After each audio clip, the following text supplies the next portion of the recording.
Live from Johannesburg, this is Tonight with Jane Dutton. Tonight, is he the next person to lead the ANC? We press Panyaza Lesufi on his vision for the party. On Checkpoint, the victims and perpetrators of domestic violence tell their stories.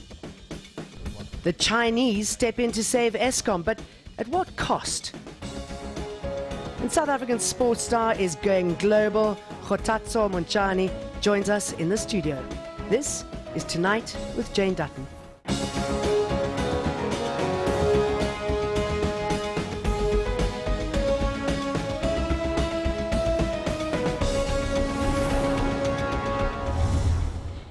What is the future of the ANC after losing some of its best thinkers? How is the next generation going to lead? We'll be asking recently elected ANC Gauteng Deputy Chair Panyaza Lesufi. But first, the news with Shah.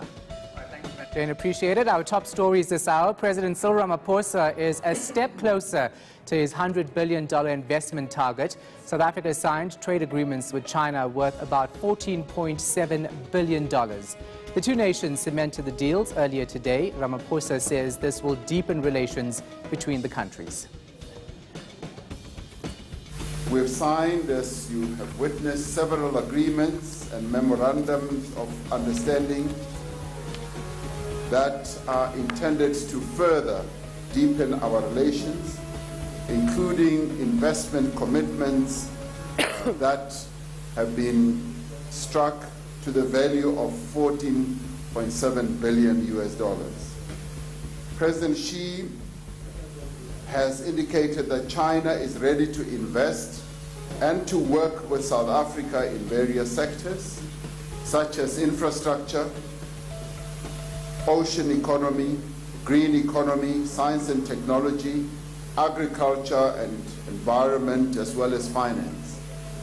We also recognize that although trade figures have grown steadily over the past few years, bilateral trade has not yet reached its full potential. We have thus explored avenues for increasing trade, identifying sectors for future investment, and also promoting tourism between our two countries. Struggling power utility Eskom has bagged a $2.5 billion loan from China's development bank. The loan will boost the utility's financial reserves after it reported a net loss of 2.3 billion rand. Eskom CEO Phakamani Hadebe explains how the money will be used. It's strategic, both for investment and capital growth. We did indicate yesterday, like I've already indicated, yesterday when we made the announcement on the financials, we highlighted that we had covered 22% of our total funding. Because of the 2.5 billion that we have since acquired, that moves from that 22% to 66%. But we still have to go out there and borrow more money. As we indicated yesterday in our financials, we are hoping that in another 2 months' time, we'll have concluded the transaction. And the DA is calling on South Africans to join a march against fuel price increases next week. Party leader Mmusi Maimane wants government to reduce the fuel levy by 1 rand. He'll be petitioning Parliament to act. Outer and several taxi and transport associations are joining the move. We will be putting together a memorandum where we want to give it to Treasury to say these are the voices of South Africans. We want a reduction. We are tired. Our people are suffering. Ask anybody who commutes anyway. You discover very quickly that they have to pay. Therefore, we are calling upon even NGOs, political parties, religious bodies, taxi associations, civil society organizations, ordinary South Africans. Come join us next week, Tuesday, 10 a.m. at Church Square, and let us send a message to this particular government. It's across political parties. I've spoken to political leaders who themselves have said we will be on board and bring people so that we can ensure that we show to this government that it's not just only this, it affects everybody across the board. That we must come together and ensure. This is not a party political fight, it's a South African fight. It's for everybody. And that's our call. I spoke to the religious fraternity and they will be on board. Those are the headlines. Back to Jane. Thanks very much for that, Shahan.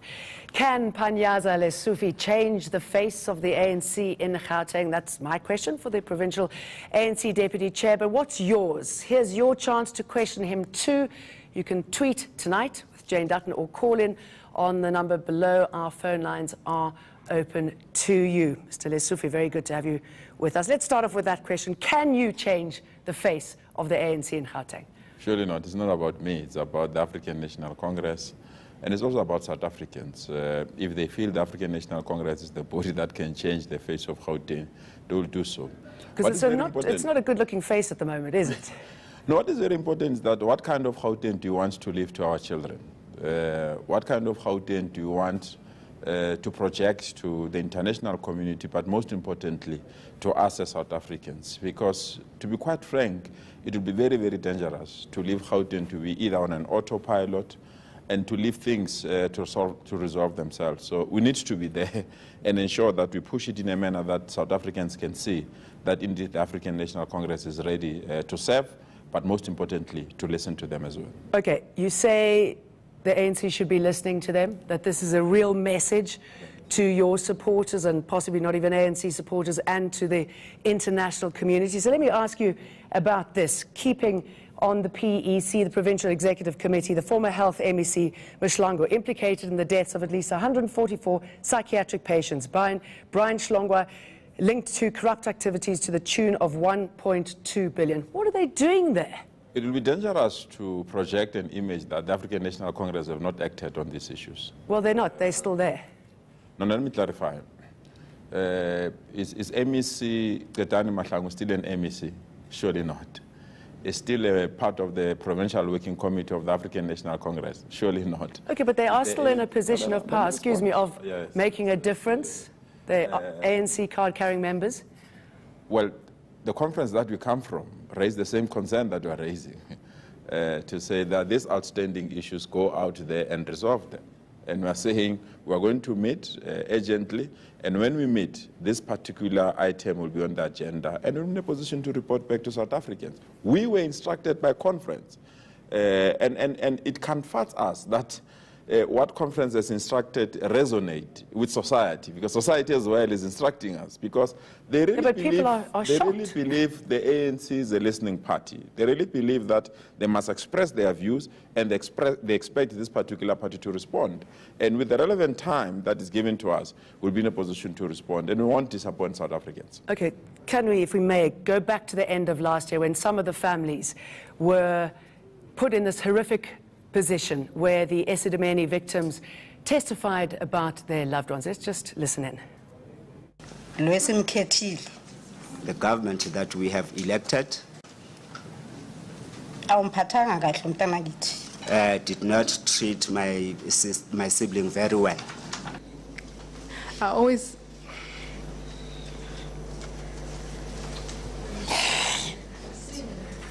Madam Interpreter, are you okay? Are you, I know these are difficult stories.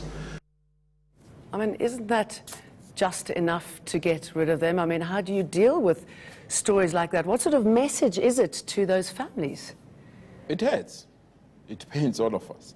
And that's the reason why we want to deal with it. Because if it didn't pain us, it didn't hurt us, will not be in a position to attend to it. The mere fact that this process has yielded the results to allow families to have closure on this particular matter, it's something that the African National Congress-led government did. We didn't say to the Ombuds report, say, thanks for the report and shelve it there. We said we're implementing these resolutions. And we implemented them to the latter. Families now, we're starting to pay whatever that has been recommended for us to pay. Those that said we're left out, we are listening to them. Those that needed counseling, we're providing that particular counseling. Those that needed a form of closure that is suitable to their religious belief or cultural belief, we are dealing with this matter.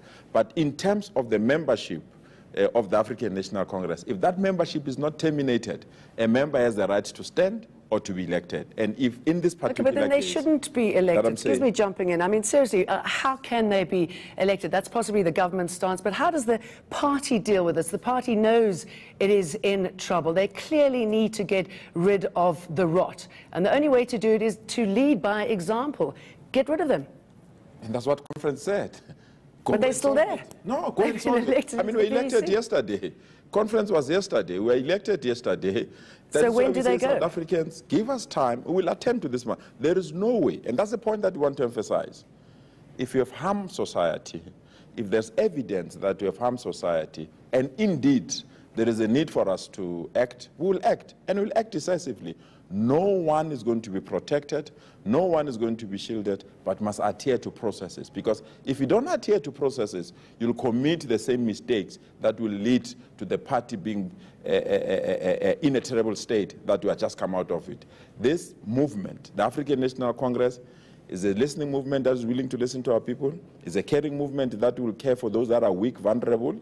Is going to act where we believe we need to act, and we're just requesting that we be given space and time. For okay, how much time do you need? I mean, the investigation into Slongo has been going on for 4 years. And that's and exactly our concern, to say, where should we point the fingers? Are we pointing the fingers at the African National Congress, or we should point fingers at law enforcement agencies? How do you allow a case to drag for 4 years if you say you've got evidence? Well, I mean, if you are employing somebody, working with somebody, then maybe you should say to your co-workers, let's not vote for them. Maybe you should say to them, look, don't run in these elections. Your time has come. You know, Jane, what pains me, unfortunately, is that people didn't go to the list of members of the African National Congress and say, these are the 30 people that have been elected to serve. You just look at the two and say, this is bad for the African National Congress. But it is. It's hard to look at the others when you have that in place. I take your point, but the reality is there is a collective that has been mandated to deal with these particular issues, including the people that I've just mentioned. And if we have time, we are going to be in a position to deal with this matter. We just elected yesterday, and this matter is on our agenda. We are going to deal with it, and when we attend to it, I can assure you, we're not going to disappoint South Africans. Good. Okay. On the line is Chris from Ekelheli. He wants to have a word with you. Go ahead, Chris. Okay. My question, Comrade Panyaza, is pretty much on the conferences that your PEC have handled on regional level in Gauteng. An impression has been created that those conferences were done properly. But I mean, for those who are in Sidibeng and Ekurhuleni in particular, are quite aware that the regional conference in Ekurhuleni was very fraudulent. And there was not any intervention to try to sort out issues from the PEC. An impression was created in the name of unity and harmony that everything was well. The conference was won by Masina. For even an independent observer, I mean, that's quite interesting. Because, I mean, only 6 months ago, the dynamics or balance of forces were seriously against Masina and his grouping in terms of ammunition going to his record less than 30%. All of a sudden, they win a conference. We all know that it was fraudulent. Okay, sorry, I'm going to put that to you. Otherwise, there's a little bit too much information there, and I don't want to get you lost in that. Well, that conference was appropriately accredited. Those that felt that were harmed by the outcome of that conference went to court, which is their democratic right to do that. And the court pronounced on that matter that the process was fair. And we are waiting for the PEC final endorsement to that RSC. But where we stand, that appeal, we get information that dispute that aspect. But we doubt there is that information that dispute that aspect, because everyone that felt that this matter needed to be handled, they took it to court, and the court has made a pronouncement on it. All right. I'm just wondering how people make it onto the list to get into the PEC. I mean, what do you look for? There were 728 people. Out of 728, we had to select 30. So that's how. And those are the two that were selected? 30, not 2. Right, okay, right. Well, we're going to take a short break now, and if you have any questions for Mr. Lesufi, now's your chance. You can send us your tweets or phone calls, and we'll take those calls when we get back. Stay with us.